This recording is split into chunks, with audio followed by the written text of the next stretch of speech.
வணக்கம் நண்பா. நான் உங்க சொல்லி நம்ம இன்னைக்கு இந்த வீடியோவில் எதை பற்றி பார்க்க போகிறோம் அப்படின்னு பார்த்தீங்கன்னா ஃபேன் மேட் ஏலியன் எபிசோட் 7 தான் பார்க்க போகிறோம். ஏற்கனவே நம்ம சேனலில் வந்து 6 வகையான ஃபேன் மேட் ஏலியன்ஸை பற்றி பார்த்து முடிச்சாச்சு. நீங்கள் இன்னும் அந்த வீடியோவை பார்க்கல அப்படின்னா கீழே டிஸ்கிரிப்ஷன்லையும் கமெண்ட் பாக்ஸ்லையும் லிங்க் கொடுத்துருக்கேன், மறக்காமல் செக் பண்ணி பாருங்கள். இப்போ வாங்க இந்த வீடியோவை ஸ்டார்ட் பண்ணிடலாம்.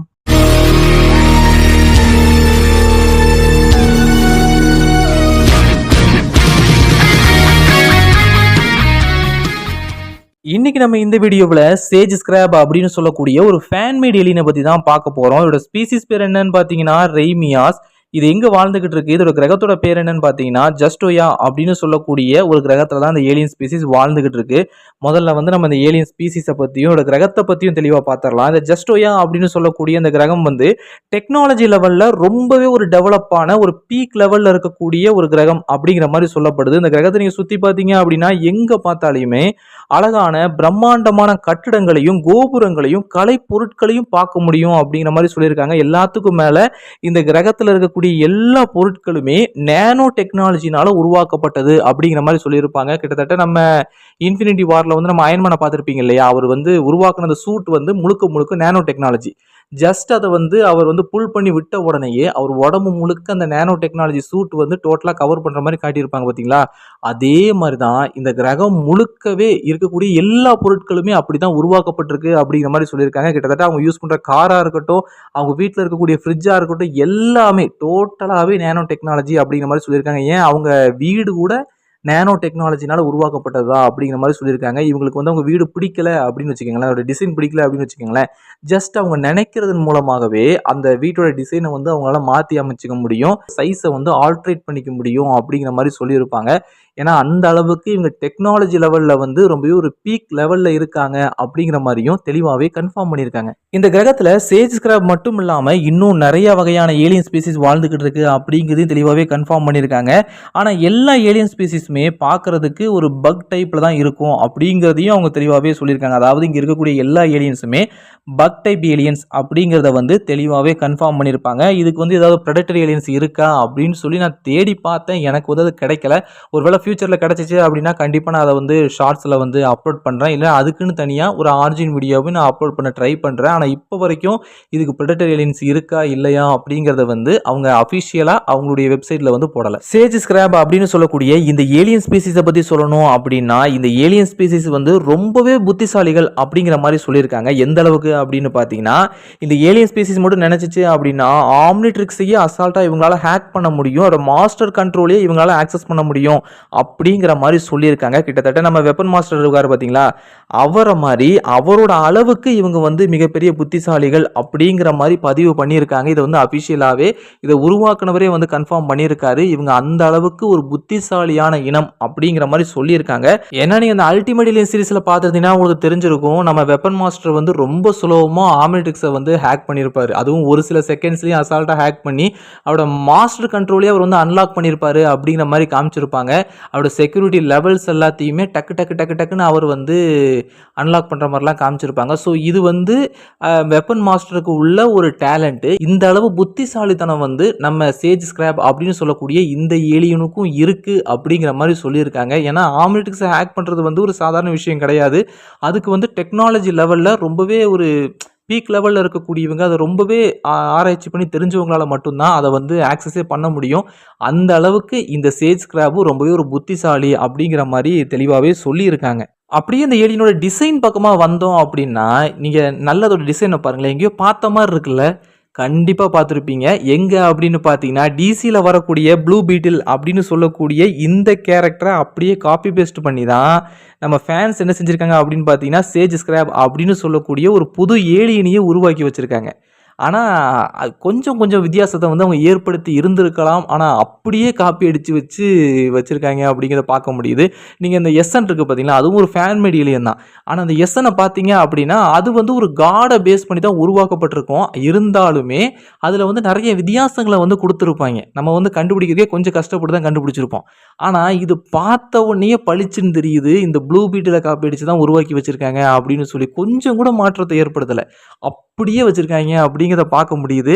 ஸோ இது வந்து அந்த ப்ளூ பீட்டில காப்பி அடிச்சு தான் அப்படியே உருவாக்கி வச்சிருக்காங்க. அப்படியே இந்த ஏலியனோட பவர்ஸ் பக்கமா வந்தோம் அப்படின்னா, இதோட மிக முக்கியமான பவர் இதோட புத்திசாலித்தனம் தான். கிட்டத்தட்ட நம்ம கிரே மேட்டர் எப்படி அதிகமான புத்திசாலித்தனத்தினால இதோட சைஸ் குட்டியா இருந்தாலுமே, அதோட அந்த புத்திசாலித்தனத்தினால அது எப்படி வந்து செயல்படுதோ, அதே மாரி தான் இந்த ஏலியனும் ரொம்பவே ஒரு மிகப்பெரிய புத்திசாலி அப்படிங்கிற மாரி சொல்லியிருக்காங்க. கிட்டத்தட்ட நம்ம கிரே மேட்டர் ஸ்பீசிஸ் அளவுக்கு இவங்களும் புத்திசாலிகள் அப்படிங்கிற மாரி தான் இந்த ஃபேன்ஸ் வந்து கொண்டு வந்திருக்காங்க.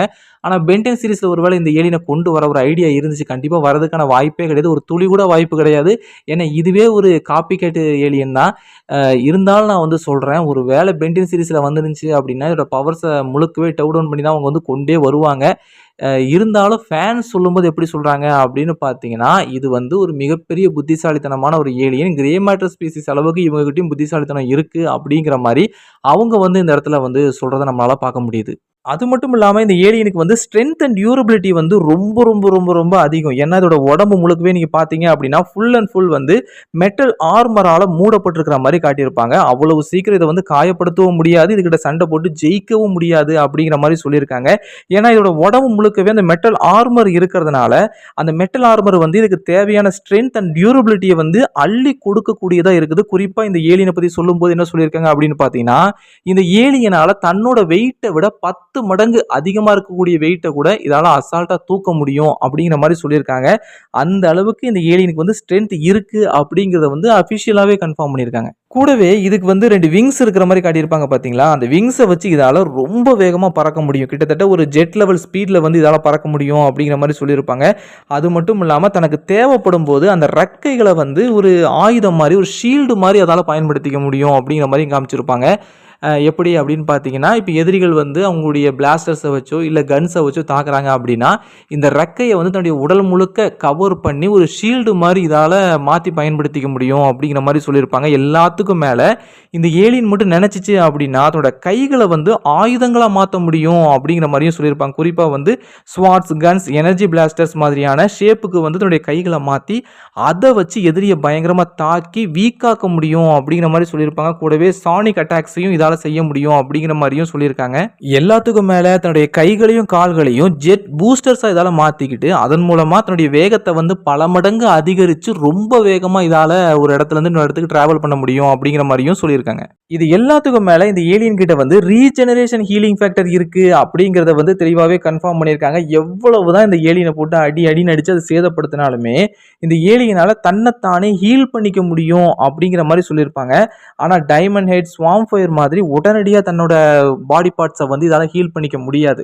இது வந்து தன்னைத்தானே ஹீல் பண்ணிக்கிறதுக்கு கொஞ்சம் டைம் எடுத்துக்கும் அப்படிங்கிற மாதிரி சொல்லியிருக்காங்க. கிட்டத்தட்ட நம்ம டெட்பூல் மாதிரின்னு வச்சுக்கோங்களேன். டெட்பூல் வந்து அவரை 2 பிச்சு போட்டாங்க அப்படின்னா அவர் வந்து திரும்பவும் அந்த ரீஜெனரேட் ஆகிறதுக்கு கொஞ்சம் டைம் எடுத்துக்கும். கிட்டத்தட்ட ஒரு கையை பிச்சு போட்டாங்க அப்படின்னா அந்த கை திரும்பவும் வந்து ஒரு குழந்தை கை மாதிரி கொஞ்சம் கொஞ்சமா மெதுவாக வளர்ந்து தான் அப்புறம் நார்மலாக மாறும் அப்படிங்கிற மாதிரி காமிச்சிருப்பாங்க. ஆனால் டெட்பூலை விடவுமே இதுக்கு வந்து அந்த ஹீலிங் ஃபேக்டர் கொஞ்சம் கம்மி அப்படிங்கிற மாதிரி தான் சொல்லியிருக்காங்க. இந்த ஏலியனை வந்து துண்டு தடவை பிச்சு போட்டோம் அப்படின்னா அது திரும்பவும் ஹீலிங் ஆகிறதுக்கு வந்து கொஞ்சம் டைம் எடுத்துக்கும். ஸோ அது வந்து இதுக்கு ஒரு விதத்தில் வீக்னஸாக இருந்தாலும் கூட அதுக்கு இந்த ஹீலிங் ஃபேக்டர் இருக்குது. இது வந்து சாகடிக்க முடியாது. இது ஒரு இம்மார்ட்டலாக வாழக்கூடிய ஒரு ஏலியன் அப்படிங்கிற மாதிரி இன்னொரு பக்கத்தில் அவங்க சொல்லியிருக்காங்க. அப்படியே இந்த ஏலியனோட வீக்னஸ் பக்கமா வந்தோம் அப்படின்னா இது ஒரு டெக்னாலஜி பேஸ்டு ஏலியன் அப்படிங்கிறதுனால சில டெக்னாலஜியே இதுக்கு வந்து ஒரு மிகப்பெரிய பிரச்சனையா இருக்கு அப்படிங்கிறதா உண்மை. இந்த ஏலியனை கண்ட்ரோல் பண்றதுக்கும் இதோட பவர்ஸை வந்து டோட்டலாவே தன்னோட கண்ட்ரோலுக்கு எடுக்கிறதுக்கும் சில வெப்பன்ஸை வந்து சிலர் உருவாக்கி வச்சிருக்காங்க. அதன் மூலமா இதோட பவர்ஸை வந்து டோட்டலாவே வந்து ஸ்டாப் பண்ண முடியும் அப்படிங்கிற மாதிரியும் சொல்லியிருக்காங்க. கிட்டத்தட்ட நம்ம பென்டன் சீரிஸ்ல பாத்தீங்க அப்படின்னா ஆனடைட்ஸோட பவர்ஸை கண்ட்ரோல் பண்றதுக்கும் ஆஸ்மோசின்ஸோட பவர்ஸை கண்ட்ரோல் பண்றதுக்கும் சில பேண்டு அப்புறம் வந்து க்ரௌன் மாதிரியான சில டிவைசஸை வந்து வச்சிருந்திருப்பாங்க. அதன் மூலமா அவங்களுடைய பவர்ஸை வந்து டோட்டலாவே கண்ட்ரோல்ல வச்சுக்க முடியும். அதை அவங்க யூஸ் பண்ண விடாம தடுக்க முடியும் அப்படிங்கிற மாதிரி காமிச்சிருப்பாங்க. அதே மாதிரி இவங்களை கண்ட்ரோல் பண்றதுக்கும் சில டிவைசஸ் இருக்கு அப்படிங்கிற மாதிரி தெளிவாகவே கன்ஃபார்ம் பண்ணியிருக்காங்க. அதன் மூலமா இவங்களை வந்து டோட்டலாவே கண்ட்ரோல் எடுக்க முடியும், தோக்கடிக்க முடியும்.